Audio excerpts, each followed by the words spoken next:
Alrighty, this is my cell analogy video. These are my parts of the cell, and let's put them together. Now, the first thing is the cell membrane. For the cell membrane, what we have is this disc here. This disc will act as the cell membrane, as well as, well, thing that will be holding my other items for the cell parts. I chose this because it is circular, much like a cell, and also it'll, help me hold things in place. Now, the cell membrane regulates the transport of materials entering and exiting the cell. And up next, we have the nucleus, which will be represented by this pumpkin. I chose a pumpkin because, well, it's circular-ish. It can fit right in the middle of my cell pretty well. Now, up next, we have the microtube, represented by these wooden sticks. I chose it because in many photos and drawings of a cell that I was able to find, the microtube looked much like a long stick. Now, what the microtube does is it regulates cell growth as well as cell movement, which is very important.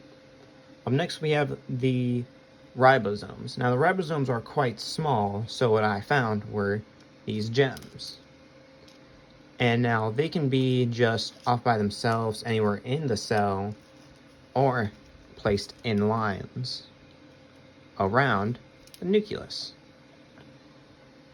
Now, what ribosomes do is they are the site of protein synthesis in the cell, which is quite important for the cell because without it, it wouldn't be able to synthesize protein correctly. Now, this next one, this is where some of the words might get a little tricky, so I apologize if I mispronounce them. Up next is the peroxisome, which will be represented by this clear stone here. Now, I chose the clear stone because the peroxisomes are circular in nature, and although they are usually a different color and not clear, I still think this represents it correctly because it is, once again, very circular. Now, what they do is they play important roles in metabolism and reactive oxygen species detoxification and signaling throughout the cell. Up next, we have the centrome, which will be represented by this wooden block.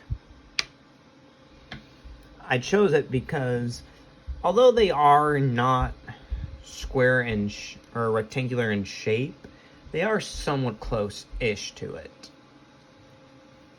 And what the centrome does is it plays a key role in helping the cell divide up its DNA during division. Up next, we have the mitochondria, otherwise known as the powerhouse of the cell. Now, what I chose was a candle, and I chose a candle because since a mitochondria is the powerhouse of a cell, I figured something with power would be a good representation for the mitochondria.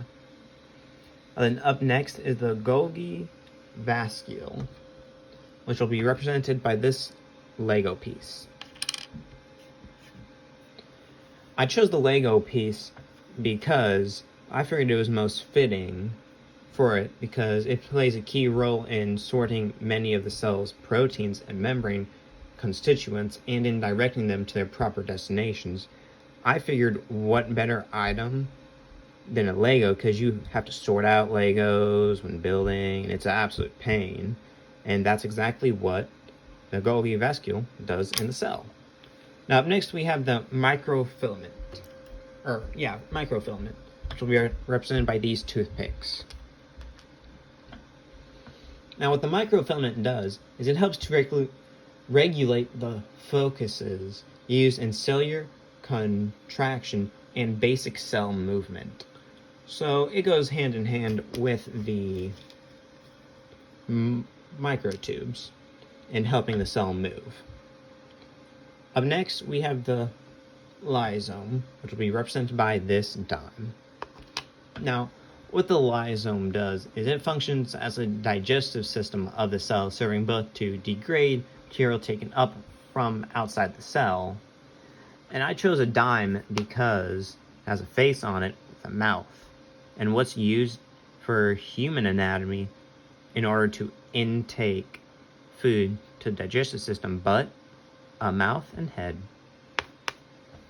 Alrighty, that is all 10 of my items in my cell analogy, and thank you for watching my video.